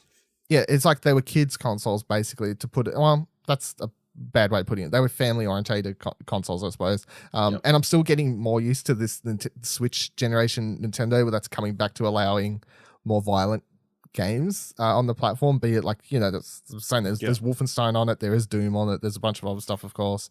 Even like, I suppose, Bayonetta's late Wii U generation, but I don't know. It's intriguing. I did think it was a funny trailer though. They were like, "Hey, it's coming." Yeah, no, we're not showing you much of this game because it's really hard to cut around all the absolutely goriness that's happening in this game. Next thing they cut in amongst all this was Unravel 2's coming to the game. I don't think Unravel 1's even on the Switch at all, so that's a weird. Well, this will be interesting tie-in to Xbox Live. Oh yeah, it was too. I forgot. Yeah. The original was put in there. Maybe they own the publishing rights to it, I guess, is the... No, but it's an EA game thing. So. Yeah, but it was a tie-in, the original one. I don't know. You'd have to look more into it. It was on PS4 and everything at the same time, so... Yeah, that's a good point. That's interesting. Yeah. I don't know. It's like... Maybe they're just like, fuck it, let's just skip to 2. Won't even bother. But I feel like most of the time when they announce games like this, they're like, hey, Unravel 2's coming. And by the way, number 1's out, and number 1's out today, and number 2 will be coming out like a couple weeks from now. That's how I would picture these announcements happening most of the time. But I don't know. So it's just better. You got co-op, but it's only a local co-op in it. So get out of here. But that's what I'm Fucking saying. no one Like, like yeah, I was gonna say, going back to Mortal Kombat, that'll be interesting tie into Xbox Live also. Don't bring up that fucking shit from last week. For Not all we getting know, into it doesn't that. matter. Don't even start. We need to not have this segment go for 2 hours. Next thing they showed was Assassin's Creed Remastered is coming as well. So that's Assassin's Creed 3 Remastered. Weird, Very but sure. weird. I mean, that's a thing they only recently announced that's coming to other consoles as well, of course. But it's just like the Switch's library of Assassin's Creed games is like, Empty. you can have 3 remastered if you live in Because that's Japan the one or everybody's somewhere. clamoring for. Yeah, that's the one everyone wants. Sure, I know it's a weird one. Final Fantasy 7 is coming March 26th. Final Fantasy 9 is available today as of recording or now when you're listening to it. So if you want to play those games on the 50th fucking platform that they've put them out on, everyone gets excited for this stuff still. And I'm like, it's on literally every console, PC, mobile. Like, I'm not at the point of... The most exciting Final Fantasy announcement here was that the Chocobo Mystery Dungeon game is coming out March 20th. That's the one I want. That's the one we all need. That's an actual original fucking game. You get to go around as the little Chocobo, which is right behind me that you can't see because it's audio listening, but that big old head behind me for video viewers, and that's only Cherie and Ash. But that's what we're going to be getting around on. And we're going to be hunting some mysteries down. Chocobos are cute. They are. Yeah. The next game was a new game by Platinum that looked really cool, I thought. Although I was very confused about the story and all sorts of stuff, but that's kind of a given, I suppose. It's called Astral Chain, new IP by Platinum Games, being handled by a bunch of different sort of people. I think the director was the same person as Nier Automata. Someone else was involved in it from like the Devil May or Bayonetta franchise or something like that. It was like a whole collection of Platinum past, Creatives. present, future creative people in different positions that they show off in the trailer. But it shows you're playing as this girl character that has like a robot dog thing or beast that looks like, I don't know, like jumping on top of it, fighting huge things in cities and teaming up with other people. Very confusing. I couldn't keep up with what was really happening in storyline. All I know was visually, I was like, yes, I'm intrigued. This looks interesting. And then by the end of it, they were like, and it's a Platinum game. And I was like, yes, I will play this, please. Thank you. But also, where the fuck is Bayonetta 3? And then literally after this, they're like, hey, oh yeah, this game looks really cool. All these people are working on it. It's a new IP. Get excited. I'm like, yeah, I am excited. Cool. Where's Bayonetta 3? And then he's like, yeah, Bayonetta 3 is still being worked on. Stay excited for that. I'm like, I am excited. Can you stop fucking me around and just show me the goddamn game? But anyway, that's what I thought of this one. Did anyone have thoughts on Astral Train or the lack of Bayonetta 3? I know, it looks pretty cool. I feel like I've seen that mechanic where they've got like something they're attached to fighting with it. I wonder how it'll actually work, like how you control. But yeah, looks interesting. Apparently, police are in right now with Resident Evil 2. So The what are police? Anime police, yeah. Oh, right. I was like, what? I was like, please. What do you mean? Yeah, no, it looked cool, but it was no Bayonetta and need Bayonetta. And the last thing they're showing, which I think was actually a pretty big fucking surprise, to be honest. Like it's quite a big deal. Well, all right, let's put it in perspective. To people that care, it's a huge deal, but to people who don't have any like attachment to the Zelda or even the older Zelda games, maybe they just shrug and go, what's the big deal about this? But so they announced a Link's Awakening remake, which is the 1992 or 93, somewhere around that time, Game Boy game, which was remade as Link's Awakening DX for the Game Boy Color, which is the version that I played when I was a kid, the Game Boy Color one. Because why are you laughing? Because you're not as old. Because I'm not old enough to have the Game Boy that didn't have the colors. You are 100% correct. Words. Yeah. So that's the one I played. So this is exciting for me. I haven't played the game for many, many years. I haven't replayed it since I like hung up my Game Boy shoes, which is 10 plus years ago, whatever, probably 15 years ago at this point, since I last even played my Game Boy. But I played through the game a lot when I was a kid because it was the only Zelda game I had, and I used to play through it amongst like Oracle of Seasons and stuff. And I've talked about this on many shows and at points in time, but I was first introduced to Zelda through these sorts of games, which is the top-down ones like this, like the old ones, and then I continued to play, like when I got a DS, I continued to play all the top-down ones, which were the Spirit Tracks and whatever the hell else they were putting out. And then the first time I ever tried to play a proper 3D Mario was like PS3 era, and I tried to play a ROM of Ocarina, and I fucking hated it because I'd got so used to Zelda being this top-down thing and not a 3D actual character where you're roaming around and stuff. So I have a real big attachment. These are the Zelda games I really, really like. I know a lot of people have attachment for this. For example, I saw someone recorded Brian Altano's reaction from IGN to this getting announced, and he was jumping out of his fucking seat, pretty much crying when it was announced. So this game holds a lot of people's hearts in a special place. So it's really cool. And I also think the art style is super interesting choice for them to take it, because obviously the original game had this, go-to pixel art style. And for the remake, they're like, hey, how about we make all the characters basically clay things, I guess is the way to describe it. They look like clay people things. It looks cute, They're but so it's cute. interesting. Yeah, so anyone have any thoughts other than it's cute? Yeah, I'm excited. I'm interested. I'll get it. Have you played a Zelda game before? Like really old, because I'm older than you. But not recently. I haven't played Breath of the Wild because I only recently got my Switch. I have to be selective, but this looks really cool. Mm-hmm. Ash, you were saying before recording you hadn't played this. Have you played any of these ones, or like No, I have not. I was surprised. I'm like, what? They're doing a Zelda Mario crossover? Oh, really? Chomp chomps, yeah. I'm like, what? No. Oh my god. Yeah. So that's Link's Awakening. And to be honest, it's been so long since I played it that I would. It's really hard for me to even think about like certain dungeons and bosses and be like, how's that going to look in this art style? But from what I can think, it's going to be really interesting because, yeah, at first when they showed it, I thought it might have been some spin-off game that was more aimed at like a fun, casual-ish spin-off or something because of the art style. But then I was like, oh, wait, it's actually just Link's Awakening. That's interesting thing to do.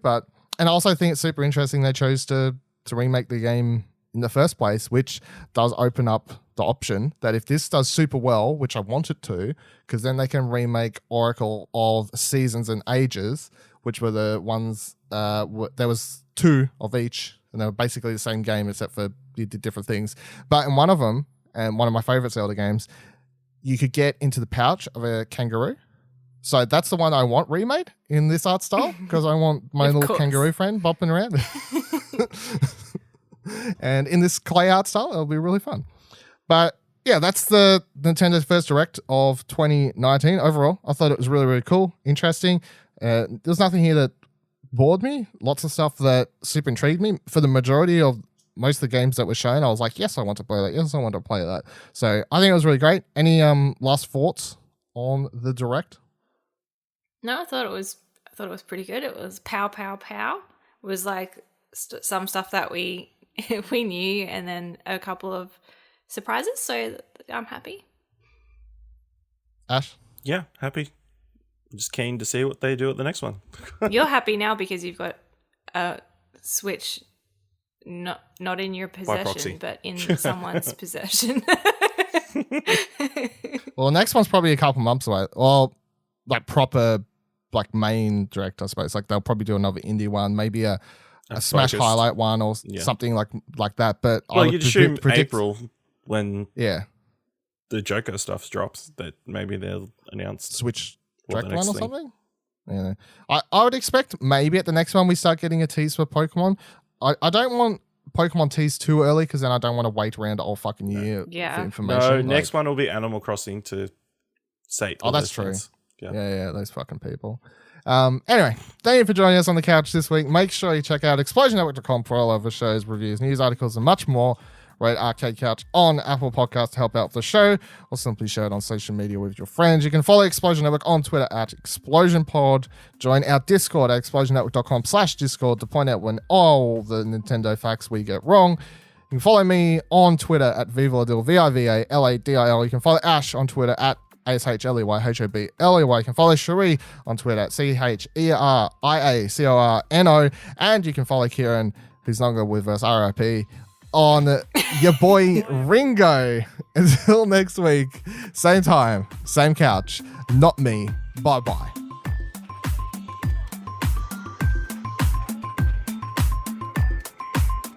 Why did you put Kieran on there? Oh, right, because this is a different segment. I got it. I'm with you. Yep. I was like, fuck that guy. That's what goes at the end of the show now.